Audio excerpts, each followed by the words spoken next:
Hello students, today we will discuss NTA NEET test 62. This test paper is extreme easy and 160 to 165 is a good score in this paper. Now we will start from question number 1. Buffer solution can be prepared from a mixture of sodium acetate and acetic acid in water, excess sodium acetate and hydrochloric acid in water, ammonium and ammonium chloride in water, ammonia and sodium hydroxide in water. तो सबसे पहले हमें buffer solution में पता होना चाहिए कि एक तो क्या हो, solution of salt of weak acid and weak base. एक तो ये बफर सोल्यूशन की तरह काम कर सकता है और दूसरा ये हो सकता है कि strong base and its weak acid and its salt with strong base. Weak acid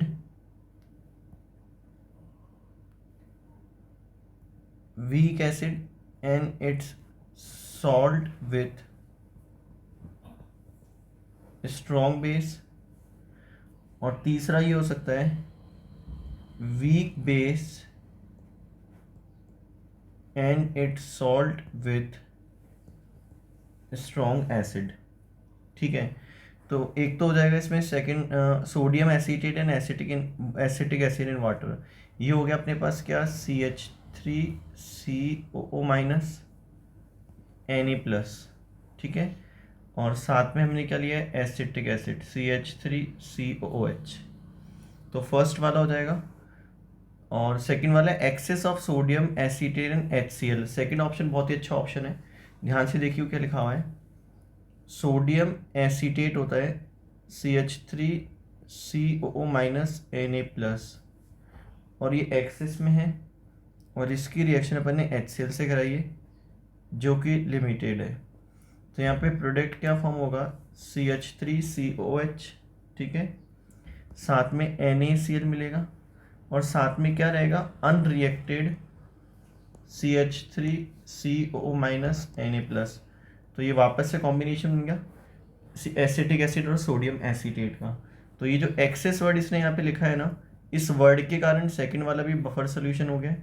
third ammonium chloride, ammonia weak base हो गया और एक उसका सॉल्ट हो गया स्ट्रॉन्ग एसिड के साथ, तो थर्ड वाला भी बफर हो गया। तो और फोर्थ वाला अमोनियम हाइड्रोक्साइड वाला, इसमें एक्सेस वर्ड गिवन नहीं है, तो ammonium sodium hydroxide buffer solution ही बनेगा। तो 1, 2 एंड 3, तो इसका जो आंसर होगा वो डी होगा। बहुत ही अच्छा क्वेश्चन है, ठीक है, तो केयरफुली आप इसको करिएगा। हम बात करते हैं नेक्स्ट क्वेश्चन की। क्वेश्चन नंबर 2 है, the powdered ore is agitated with water और washed with running stream of water.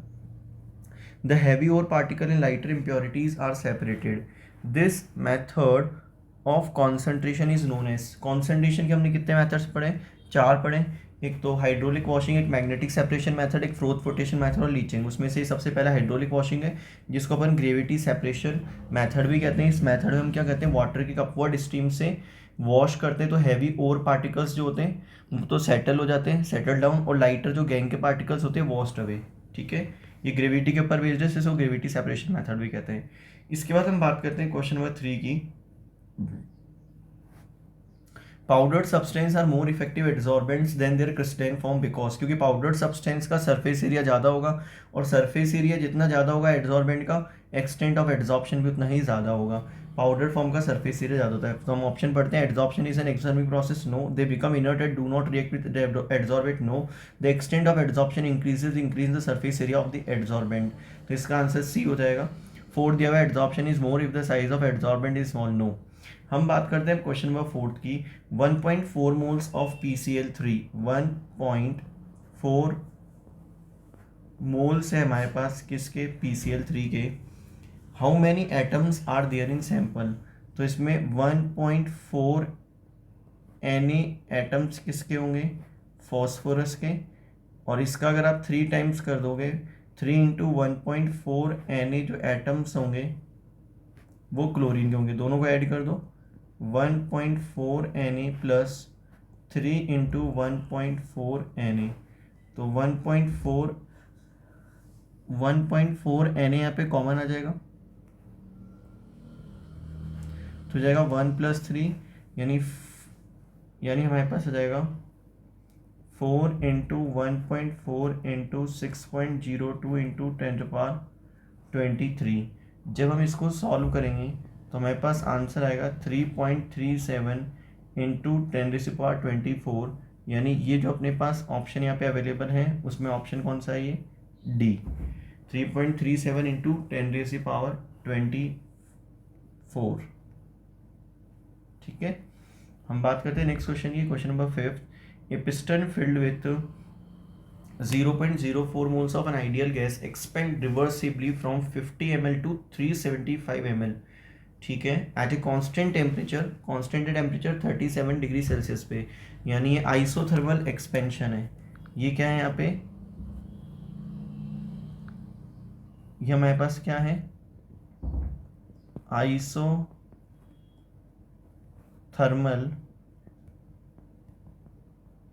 Expansion.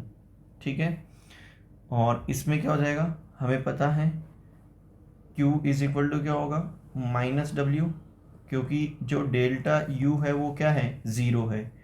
और हमें पता है सिंस Q = का 208 जूल, तो W कितना हो जाएगा, -208 जूल एक्सपेंशन है। ठीक है ना, क्योंकि ये कौन सा वर्क है, एक्सपेंशन वर्क है। तो यहाँ पे जो ऑप्शन जाएगा हमारा वो ऑप्शन कौन सा हो जाएगा, ए। Q तो हो गया प्लस का 208 और W कितना हो गया, माइनस का 208। Now question number 6, what will be the temperature at which a solution containing 6 gram of glucose पर 100 ग्राम ऑफ वाटर, पर 100 ग्राम का मतलब हो गया 1 kg water, with boil if molar elevation constant for water is 0.52। तो delta TB का formula लिखना पड़ेगा आपको यहाँ पे, केबी और ये मोलैलिटी। तो डेल्टा टीबी आपको कैलकुलेट करना है, केबी कितना गिवन है 0.52,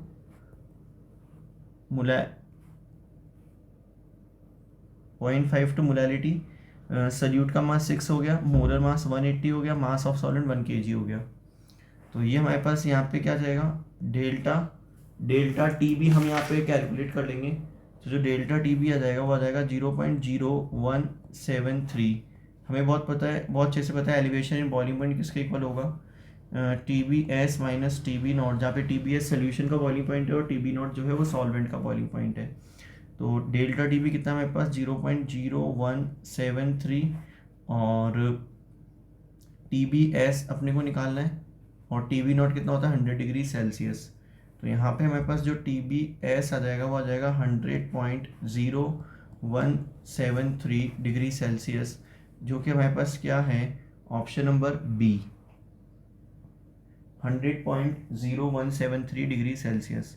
इसके बाद हम बात करते हैं क्वेश्चन नंबर 7 की, what will be the uncertainty in velocity of an electron when the uncertainty in its position is 1000 angstrom. Heisenberg uncertainty relation में पता होना चाहिए, delta x Px = h/4π। Position certain करोगे तो मोमेंटम अनसर्टेन हो जाएगा, और मोमेंटम सर्टेन करोगे तो पोजीशन अनसर्टेन हो जाएगी। और हमें पता है P = क्या होता है, m डेल्टा v h/4π, और हमें निकालना क्या है, डेल्टा v कैलकुलेट करना है। तो डेल्टा x जो हमें गिवन है वो कितना गिवन है, 1000 एंगस्ट्रॉम में, तो मीटर में चेंज करने के लिए 10⁻10 लगा दिया। m mass of electron 9.1 × 10⁻31 kg। Delta भी अपने को कैलकुलेट करना है, h होता है 6.62 × 10⁻34 जूल × सेकेंड 4, और पाई कितना होता है 3.14। तो यहाँ से अपन कैलकुलेट करेंगे किसको, डेल्टा v को। तो डेल्टा v अपने पास आ जाएगा 6.62 × 10⁻34 अपॉन 4 × 3.14, ये हो जाएगा 10⁻7 × 9.1 × 10⁻31। जब हम इसको कैलकुलेट करने जाएंगे तो ये आ जाएगा हमारे पास 5.79 × 10⁻², मीटर पर सेकेंड, यानी ऑप्शन ए इसका आंसर हो जाएगा। बात करते हैं हम नेक्स्ट क्वेश्चन की, the correct representation of 3-methyl pant3-ene2-ol। तो यहाँ पे OH है, यहाँ पे डबल बॉन्ड है, OH की प्रायोरिटी ज़्यादा है, डबल बॉन्ड की प्रायोरिटी कम है। तो ये 1 हो गया, ये 2 हो गया, ये 3 हो गए, 4 हो गए, 5 हो गया। तो 2 पे ऑल हो गया, और 3 पे इन हो गया, 3 पे मिथाइल हो गया, 3 मिथाइल पैन 3 इन 2 ऑल, तो इसका आंसर तो ए ही हो गया। तो क्वेश्चन नंबर 8 का क्या हो जाएगा, ए हो जाएगा। इसके बाद हम बात करते हैं क्वेश्चन नंबर 9 की। In Kjeldahl's method of estimation of nitrogen, nitrogen is quantitatively converted to so ammonium sulfate, it is then treated with standard solution of alkali, the nitrogen which is present is estimated as। Kjeldahl's method के अंदर क्या होता है, CXHY और NZ, आप इसकी reaction कराते हो H2SO4 से, जितना भी नाइट्रोजन होता है वो अमोनियम सल्फेट में कन्वर्ट हो जाएगा। फिर आप इसके अंदर बेस ऐड करते हो, तो जब भी अमोनियम सॉल्ट की रिएक्शन बेस से कराई जाती है तो अमोनिया इवॉल्व होती है, और फिर इसकी टाइट्रेशन एक नोन मोलैरिटी और वॉल्यूम से, हम मोलैरिटी में पता होती है, वॉल्यूम में आइडेंटिफाई होता है, एसिड से इसकी टाइट्रेशन कराते हैं। तो इसका आंसर क्या हो जाएगा, सी। ये नाइट्रोजन जो होती है उसको हम अमोनिया के फॉर्म में एस्टिमेट करते हैं। अब question number 10, calcium chloride is used as a dehydrating agent because it has a strong affinity for water. B option, it has water of crystallisation attached to it, no. It loses water then exposed to it, no. It has a high melting point, A answer हो जाएगा 10th का। Question number 11, an element P has atomic number 56, what will be the formula of its halide.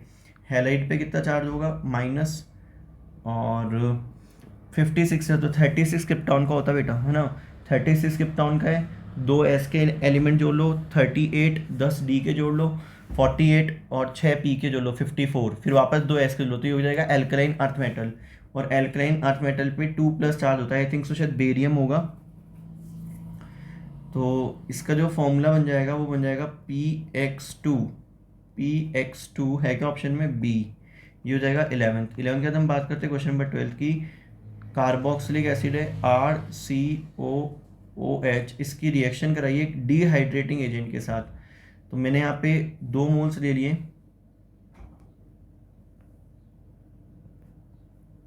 P2O5 एक dehydrating agent होता है, यहाँ से क्या eliminate हो जाएगा, H2O, और हमें क्या मिल जाएगा, एनहाइड्राइड। तो इसका आंसर क्या हो जाएगा, ए। उसके बाद हम बात करते हैं क्वेश्चन नंबर 13 की। Which of the following does not show similarity between boron and aluminium, diagonal relationship, does not show, है ना। Both form oxide of M2O3 when heated with oxygen at high temperature, बिल्कुल सही है। Both dissolve in alkali and evolve hydrogen, सही बात है। इनको आप NaOH के अंदर डिजॉल्व कर सकते हो, बेराइलेट और एल्यूमिनेट आयन बनता है। बोरोन BOH होल 4 माइनस बना लेगा, बेरिलियम बनाता है beryllate, boron BOH whole 4 minus बनाता है। Hydroxide of both the elements are basic in nature, no. B2O3 तो एसिडिक होता है, और Al2O3 क्या होता है, एम्फोटेरिक। इसका आंसर सी हो जाएगा। क्वेश्चन नंबर 13 का आंसर सी हो जाएगा। इसके बाद हम बात करते हैं क्वेश्चन नंबर 14 की। Example of few solids are given below, find out the example which is not correctly matched. Ionic solid, ये सही है। Covalent solid, no. ये कौन से सॉलिड है, मॉलिक्यूलर, क्योंकि H2 भी मॉलिक्यूल है और I2 मॉलिक्यूल है। ये H2 मॉलिक्यूलर सॉलिड सही है, ये भी सही है। तो मैं से पूछा नॉट करेक्टली मैच, तो इसका आंसर क्या हो जाएगा, बी। 14 के बाद हम बात करते हैं 15 के। स्टैंडर्ड हाइड्रोजन इलेक्ट्रोड है जीरो पोटेंशियल, क्योंकि हम अज्यूम करते हैं, हमें किसी को तो जीरो मानना पड़ेगा ना, हाइड्रोजन का जीरो होता नहीं बट हम मानते हैं, फिर उसके रेफरेंस में हम सारे एलिमेंट्स का स्टैंडर्ड इलेक्ट्रोड पोटेंशियल कैलकुलेट करते हैं। Hydrogen can be most easily oxidise, no. Hydrogen is only 1 electron, no. The electrode potential assume to be zero, तो इसका आंसर क्या हो जाएगा, सी। 15 के बाद हम बात करते हैं क्वेश्चन नंबर 16 की। Two atoms X and Y are non-polar and electrically symmetrical. What type of intermolecular forces of attraction can be developed between them? जैसे इनर्ट गैसेस होती है ना, उस टाइप का मॉलिक्यूल है, तो ये इसके लिए मोमेंटरी थोड़ा बहुत इसके अंदर डायपोल जनरेट कर सकता है, थोड़ा बहुत अट्रैक्शन आ सकता है, तो उस फोर्स को हम बोलते हैं लंडन फोर्सेस और डिस्पर्जन फोर्सेस। तो क्वेश्चन नंबर जो हमारे पास 16 है उसका आंसर क्या हो जाएगा, बी। इसके बाद हम बात करते हैं क्वेश्चन नंबर 17 की। इन NH3 synthesis of Haber process, what is the effect on the rate of reaction with addition of molybdenum? तो प्रमोटर होता है Haber process के अंदर, तो प्रमोटर तो रिएक्शन को बढ़ाएगा, और कार्बन मोनोऑक्साइड क्या होता है, पॉइजन, ये कम करेगा।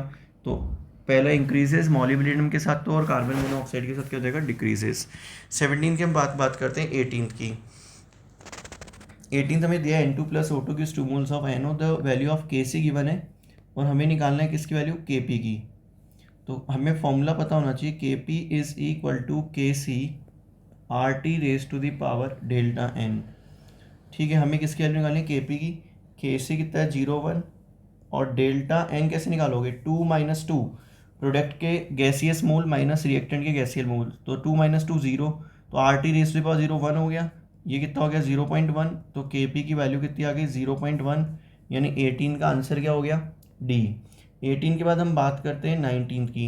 Equilibrium constant K is related to E naught cell and naught E cell because, तो देखो एक बात सुनो, जो ई नॉट सेल होता है वो तो स्टैंडर्ड इलेक्ट्रोड पोटेंशियल, वो कभी भी चेंज नहीं होता इन एनी कंडीशन, और ई सेल क्या हो जाएगा जीरो हो जाएगा कब, जब इक्विलिब्रियम की कंडीशन आ जाएगी। तो E naught cell is easier to measure than E cell, no, E cell becomes zero at equilibrium point, सही बात है, but E naught cell remains constant under all condition, B बिल्कुल सही लग रहा है मेरे को। At a given temperature E cell changes, hence the value of K can not be measured any of the term E naught can be use, तो B हो जाएगा इसका आंसर। क्वेश्चन नंबर 19 जो है उसका आंसर बी हो जाएगा। हम बात करते हैं क्वेश्चन नंबर 20 की। क्वेश्चन नंबर 20 है, in which of the following Tyndall effect is not observe, तो स्मोक कोलोइडल कॉलोइड है, इमल्शन भी कॉलोइड है, शुगर सोल्यूशन का एक ट्रू सोल्यूशन है, ठीक है ना, तो ये टिंडल इफेक्ट शो नहीं करेगा, क्योंकि टिंडल इफेक्ट कौन शो करते हैं, जो कोलोइडल सॉल्व होते हैं वो टिंडल इफेक्ट शो करते हैं, ठीक है ना। शुगर सोल्यूशन एक ट्रू सोल्यूशन है तो वो टिंडल इफेक्ट शो नहीं करेगा। 20 के बाद हम बात करते हैं क्वेश्चन नंबर 21 की। Rate constant of two reactions are given below, identify the reorder of a reaction. आपको यहाँ पे ये जो यूनिट है इसको देख के आंसर करना है। आपको पता है हमें, जैसे अगर सपोज टू भी याद नहीं हो तो आप ऐसे एक्सप्रेशन लिख सकते हैं, ये आपकी फर्स्ट ऑर्डर रिएक्शन है, ये कंसंट्रेशन है और ये फर्स्ट ऑर्डर। रेट क्या होती है, मोल, लीटर इनवर्स और second inverse. Change in concentration with respect to time, के की आपको यूनिट निकालनी है, ये कंसंट्रेशन मोल अपॉन लीटर, और इसकी भी पावर कितनी हो गई 1 हो गई। तो यहाँ से अगर आप के निकालोगे तो कितना आ जाएगा सेकेंड इनवर्स, तो ये तो फर्स्ट ऑर्डर रिएक्शन होगी, यानी सेकेंड वाली तो फर्स्ट ऑर्डर रिएक्शन होगी। अगर आप यहाँ पे 2 लगाते हो तो 2 के लिए आ जाएगा litre mole inverse second inverse, तो जो फर्स्ट वाला है वो तो सेकेंड ऑर्डर हो गया और जो सेकेंड वाला है फर्स्ट ऑर्डर हो गया, यानी इसका आंसर भी क्या हो जाएगा ए। 21 का आंसर क्या जाएगा ए। इसके बाद हम बात करते हैं 22। Solubility of a substance is maximum amount that can be dissolved in a specified amount of solvent. It depends upon nature of solute, yes, nature of solvent, yes, temperature, yes, pressure, yes। Pressure भी लेना पड़ेगा क्योंकि substance कोई solid थोड़ी है, gas भी तो हो सकता है, इसने केवल सब्सटेंस लिखा है, इसने उसकी स्टेट मेंशन नहीं करी है। तो यहाँ पे चारों कोई है क्या ऑप्शन में, first second third fourth, D इसका आंसर हो जाएगा क्वेश्चन नंबर 22 का। इसके अंदर हम बात करते हैं question number 23। If we plot volume of a certain mass of a gas against temperature V को ठीक है और constant pressure, we get a straight line. Pressure constant है ना, तो आइसो बार, ठीक है, तो इसको अपन आइसो बार बोलेंगे, तो इसका आंसर क्या हो जाएगा डी। जो V होता है वो T के क्या होता है डायरेक्टली प्रोपोर्शनल होगा, कब, जब कांस्टेंट प्रेशर होगा, और इसको अपन आइसो बार कहते हैं। तो ये तो सिंपल क्वेश्चन है बहुत। तो 23 का क्या हो जाएगा डी। 24 की बात करें, which of the following is not an allylic halide, 4 bromo paint 2 इन, तो पहले आप 5 कार्बन वाले 2 पे इन लगा लें, 4 पे ब्रोमो लगा लें, डबल बॉन्ड के नेक्स्ट कार्बन में बी आर है तो ये एलाइलिक है। इसका नेक्स्ट बनाते हैं 3 ब्रोमो 2 मिथाइल ब्यूट 1 इन, 3 पे ब्रोमो 2 पे मिथाइल और ब्यूट 1 इन, 3 ब्रोमो 2 मिथाइल ब्यूटेरिन, इसमें भी डबल बॉन्ड के नेक्स्ट कार्बन पे हैलोजन है तो ये भी हो जाएगा 1 ब्रोमो ब्यूट 2 इन, ब्यूट 2 इन और 1 पे ब्रोमो, इसमें भी डबल बॉन्ड के नेक्स्ट कार्बन पे हैलोजन है, 4 ब्रोमो ब्यूट 1 इन, इसको बनाते हैं, ये आ गया 4 ब्रोमो ब्यूट, डबल बॉन्ड के नेक्स्ट कार्बन पे हैलोजन प्रेजेंट नहीं है। एलाइलिक हैलाइड वो होता है इसमें डबल बॉन्ड के नेक्स्ट कार्बन पे हैलोजन प्रेजेंट होता है, तो इसका आंसर क्या हो जाएगा डी। 24 के बाद हम बात करते हैं क्वेश्चन नंबर 25 की। Ziegler Natta catalyst is used to prepare high density polythene, और होता क्या है जिगलेनाटा कैटेलिस्ट, TiCl4 प्लस Al2Cl6, कुछ बुक्स में इसको AlCl3 भी लिखते, Al2Et6 सॉरी, Al2Et6, कुछ बुक्स में इसको AlEt3 भी लिखते हैं। Titanium tetrachloride high density polythene बनाने काम में आता है ये, तो इसका आंसर क्या हो जाएगा सी। 26 की अगर हम बात करें, which of the following is a disproportionation reaction, क्या होती है डिस्प्रपोर्शनेशन रिएक्शन, जिसमें एक ही एलिमेंट का ऑक्सीडेशन भी हो रहा हो रिडक्शन भी हो रहा हो। तो देखते कोई ऐसी रिएक्शन है कि यहाँ पे क्लोरीन 0 है, यहाँ पे +1 है, यहाँ पे -1 है। पहली रिएक्शन में क्लोरीन का ऑक्सीडेशन भी हो रहा है और रिडक्शन भी हो रहा है, तो पहली रिएक्शन तो डिस्प्रपोर्शनेशन रिएक्शन है, यही इसमें पूछा है। इसमें क्या होगा नेक्स्ट में, ये क्लोरीन 0 है या -1 है, तो कहीं इसका रिडक्शन तो हो गया बट ऑक्सीडेशन नहीं हुआ। इधर आयरन कितना है 0, ये +2 है, तो ये क्या हो गया इसका ऑक्सीडेशन हो गया। फ्लोरीन 0 से -1 में क्या इसका रिडक्शन हो गया, बट तो आंसर क्या हो जाएगा फर्स्ट, क्योंकि डिस्प्रपोर्शनेशन रिएक्शन होती है जिसमें एक ही एलिमेंट का क्या होता है ऑक्सीडेशन भी और रिडक्शन भी है, तो ए आंसर हो जाएगा। इसके बाद हम बात करते हैं क्वेश्चन नंबर 27 की। Which of the following is not a characteristic of alcohol? They are lighter than water, their boiling point rises fairly uniformly with rising molecular weight, lower members are insoluble in water. नहीं, lower member तो soluble होते हैं hydrogen bonding बनाने के कारण। जैसे जैसे carbon बढ़ेंगे हाइड्रोफोबिक पार्ट बढ़ेगा और वाटर में सॉल्विटी कम होगी। तो इनकरेक्ट पूछा है इसमें, तो मेरे हिसाब से सी आंसर हो जाएगा। In organic solvent the solubility regular increase with molecular mass. नहीं, सॉलिबिलिटी कम होगी जैसे जैसे मॉलिक्यूलर मास बढ़ेगा। Lower members have a pleasant smell burning taste, higher members are colourless and tasteless. तो इसका आंसर सी हो जाएगा 27 का। 28 की अगर अपन बात करें, which of the following complex are correctly match in hybridisation of their central metal ion? NiCO whole 4 sp3 होगा, सही है। NiCO, ये जो अपने पास ऑप्शन दिया हुआ है, इस ऑप्शन के अंदर NiCO होल 4 2 माइनस, तो ये तो कॉम्प्लेक्स ही एग्जिस्ट नहीं करेगा। COF6 3 माइनस, COF6 3 माइनस में हो जाएगा। पेयरिंग नहीं होगी तो sp3d2 होगा इसका, ना कि d2sp3 होगा, तो ये भी रॉन्ग हो गया। FeCN, इसमें पेयरिंग हो जाएगी तो d2sp3 होगा, इसका d2sp, ये भी रॉन्ग है। तो हमें पूछा क्या है, नॉट करेक्टली मैच, तो सेकंड थर्ड फोर्थ है क्या इसमें? हाँ, तो ऑप्शन क्या हो जाएगा, डी हो जाएगा। क्वेश्चन नंबर किसमें, 28 में। 28 के बाद बात करते हैं क्वेश्चन नंबर 29 की। Benzaldehyde can prepare for benzene passing vapours of in it solution in presence of catalyst mixture of aluminium chloride and cuprous chloride. ये होगी अपनी कौन सी, Gattermann Koch reaction. Gattermann Koch reaction क्या होती है, benzene, carbon monoxide, HCl,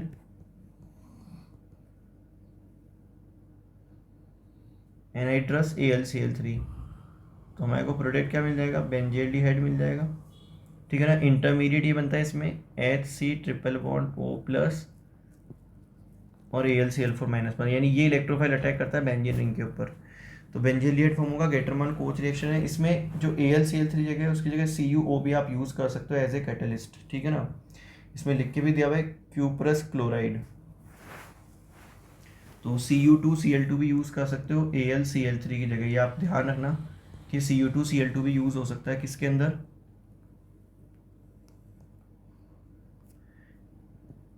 गेटरमान coach reduction के अंदर, Cu2Cl2।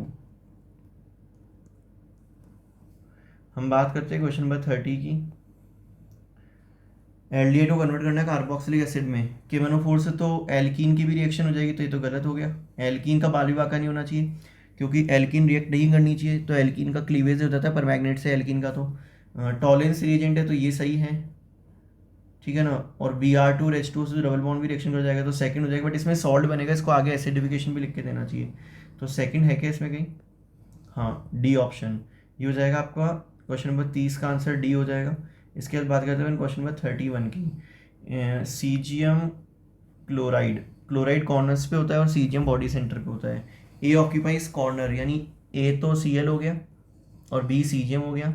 If the atoms from corners along one of the body diagonal are remove, corner के एटम एक बॉडी डायगोनल से हटा दिए, एक बॉडी डायगोनल से, तो हो जाएगा 1/8 इंटू 6। तो ये हो गया अपने पास कितना, 6/8, और ये हो गया 1, तो ये हो जाएगा 3/4। तो ये जाएगा A3B4,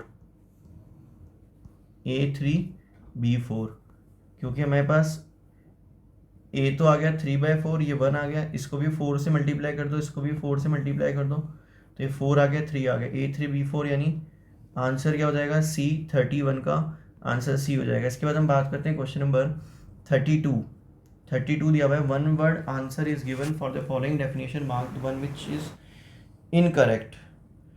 the process in which temperature remains constant isothermal होता है, इसमें आइसो बार दिया हुआ है, तो ये इनकरेक्ट है, ए आंसर हो गया। वॉल्यूम का तो आइसोकोरिक हो जाएगा, relation between delta H and delta E हो जाएगा, सही है। सॉलिड हो तो क्योंकि डेल्टा एन ऑफ गैस 0 हो गया। The relation between delta G, delta H and delta S, ये तो हमें सबको ही पता है, इसका आंसर क्या हो जाएगा, A. Question number 33, which type of interaction are responsible for making alpha helix structure stable. ऐसा स्ट्रक्चर होता है अल्फा हेलिक्स स्ट्रक्चर का, तो peptide bond between NH2 group and CO groups of adjacent carbon atom. No, peptide bond नहीं होते, hydrogen bond होते हैं। Hydrogen bond between NH and of amino acid and 1 turn with CO of the amino acid to adjacent turn. B answer हो जाएगा इसका, ठीक है। उसके बाद हम बात करते हैं क्वेश्चन नंबर 34 की। Yellow colour aqueous solution of sodium chromate. क्या होता है सोडियम क्रोमेट? Na2CrO4, और इसमें आप एसिड डालोगे तो ये ऑरेंज कलर का डाइक्रोमेट बनेगा Cr2O7 2-, और ये कौन से कलर का होगा? ऑरेंज कलर का। तो क्यों हो रहा है ऐसा? ऐसा इसलिए हो रहा है H+ ion react with sodium chromate to give sodium ion which turn solution orange. Cr3H+ ion converts chromate ion to dichromate ion. A option हो जाएगा इसका, पहला ही ऑप्शन दिया हुआ है 34th का ए हो जाएगा। 35th की बात करें, 35th का दिया हुआ है Fe3 compounds are more stable than Fe2+। Fe2+ होता है 3d6 और Fe3+ होता है 3d5। तो Fe3+ में क्या है? d5 कॉन्फ़िगरेशन है, हाफ फील्ड जो कि स्टेबल होता है। 36 की अगर अपन बात करें, which of the following is not A structure of nitromethane. देखो इसमें आप चारों स्ट्रक्चर में कौन सा नाइट्रोमीथेन का स्ट्रक्चर नहीं लग रहा है? मेरे को तो डी नहीं लग रहा, क्योंकि कार्बन की वैलेंसी 5 हो रही है, 3 तो हाइड्रोजन और 2 डबल बॉन्ड। तो इसका आंसर क्या हो जाएगा? डी। इसके बाद हम बात करते हैं क्वेश्चन नंबर 37 की। Arrange the following compounds in the increasing order of their reactivity towards nucleophilic addition reaction. तो आपको एक तो जितना कार्बोनिल कार्बन इलेक्ट्रोफिलिक होगा और स्टेरिक हाइड्रोजन जितना कम होगा उतनी रिएक्टिविटी ज़्यादा होगी टूवर्ड्स न्यूक्लियोफिलिक एडिशन रिएक्शन। तो अगर अपन बात करें इथेनॉल की, तो इथेनॉल का जो स्ट्रक्चर होगा, इथेनॉल का स्ट्रक्चर ऐसा होगा, इसको अपन ने ए लिख दिया। दूसरा है प्रोपेनॉल, ये प्रोपेनॉल को अपन ने बी लिख दिया।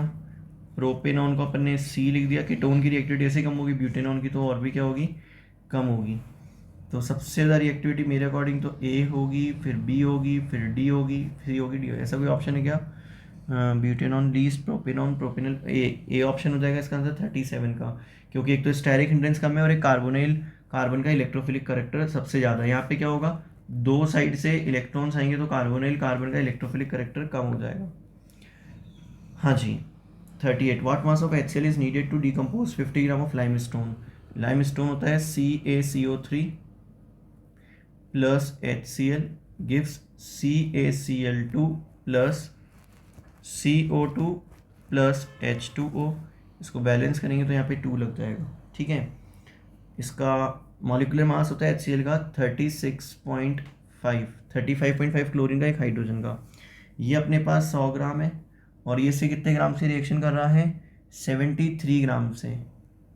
हमें पूछा 50 ग्राम के लिए कितना चाहिए, इसको 50 ग्राम हाफ करोगे तो ये भी क्या हो जाएगा? हाफ हो जाएगा, तो हो जाएगा 36.5 ग्राम HCl रिक्वायर्ड होगा।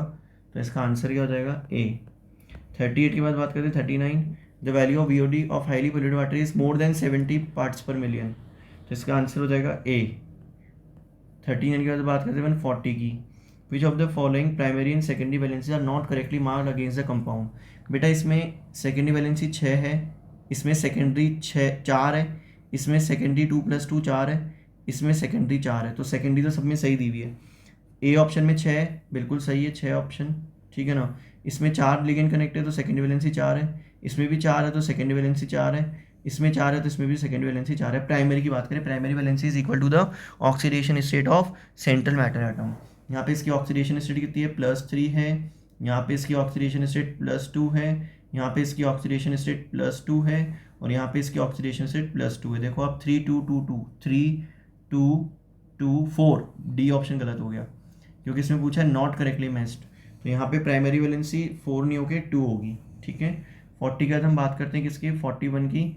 The structure given below is chloramphenicol का स्ट्रक्चर है तो ब्रॉड स्पेक्ट्रम एंटीबायोटिक ट्रिक होती है VOC, vancomycin, ofloxacin, chloramphenicol typhoid के अंदर यूज होती है। ब्रॉड स्पेक्ट्रम एंटीबायोटिक है, ग्राम पॉजिटिव एक्टर को मारती है और ग्राम नेगेटिव एक्टर को मारती है। कौन मारती है? कौन? क्लोरमफेनिकॉल। वॉक ध्यान रखना trick, vancomycin, ofloxacin, chloramphenicol, broad spectrum antibiotic, work on both gram positive and gram negative bacteria. If one strand of DNA has the sequence in complementary solid. एक इससे कनेक्ट होता है T से, 2 हाइड्रोजन बॉन्ड से, ये बीच में मैंने जो 2 बॉन्ड लगाए हाइड्रोजन बॉन्ड है, और C G से कनेक्ट होगा 3 हाइड्रोजन बॉन्ड से। तो A लगा हुआ है तो इधर स्ट्रैंड में T आएगा, T लगा हुआ है तो A आएगा, G लगा हुआ है तो C आएगा, C लगा हुआ है तो G आएगा, T आया तो A, फिर C, फिर A का T। देखो ऐसा कोई ऑप्शन है क्या यहाँ पे? टी ए जी सी से कनेक्ट होगा, सॉरी जी सी से कनेक्ट होगा, टी ए से होगा, ए टी से होगा। टी ए सी आ रहा है क्या? 3 ऑप्शन में आ रहा है। आगे सी किससे कनेक्ट होगा? जी से, टी ए सी जी, ठीक है। उसके बाद है फिर वापस टी आ गया तो डबल ए आएगा, T A ji double A, और लास्ट में जी किससे कनेक्ट होगा? सी से, तो डी ऑप्शन आंसर हो जाएगा। 42 का आंसर क्या हो जाएगा? 42 का आंसर डी हो जाएगा, ठीक है। इसके बाद हम बात करते हैं 43। What is the lowest value of n that allow g orbital to exist? बताओ एफ के लिए एन कितना चाहिए होता है? 4, तो जी के लिए एन कितना चाहिए होगा? 5, तो इसका आंसर क्या हो जाएगा? डी। इसके बाद बात करते हैं 44 की। The shape of water molecule which should be tetrahedral has a bent and distorted tetrahedral shape with a bond angle of 104.5 degree. What could be the reason for this? ये शेप होता है H2O का angular shape, और यहाँ पे lone pair 3D में ज़्यादा space occupy करते हैं तो इसमें रिपल्शन होगा। रिपल्शन होकर इधर जाएंगे तो ये अंदर की तरफ मूव करेंगे, तो बॉन्ड एंगल 109 की जगह क्या हो जाएगा? 104.5 हो जाएगा। तो lone pair repulsion is more than the lone pair bond pair repulsion, तो इसका आंसर क्या हो जाएगा? ए, ठीक है। इसके बाद बात करते हैं अपन क्वेश्चन नंबर 45 की। For the reaction given below identify x, दोनों साइड ओ आ रहा है, CH3C triple bond CH3, ozone lysis कर दो, ये 2 बॉन्ड टूट जाएंगे, ओ इधर ओ इधर, तो इसका आंसर क्या हो जाएगा? सी, ठीक है। तो बेटा ये आपका डिस्कस हुआ NTA नीट अभ्यास टेस्ट 62। पेपर थोड़ा मेरे को आसान लगा ये वाला पेपर, मेरे हिसाब से 160 तो आपके इसके अंदर क्रॉस होनी चाहिए मार्क्स, क्योंकि पेपर बहुत ही ईजियर साइड पर है, ठीक है बेटा। Thank you very much.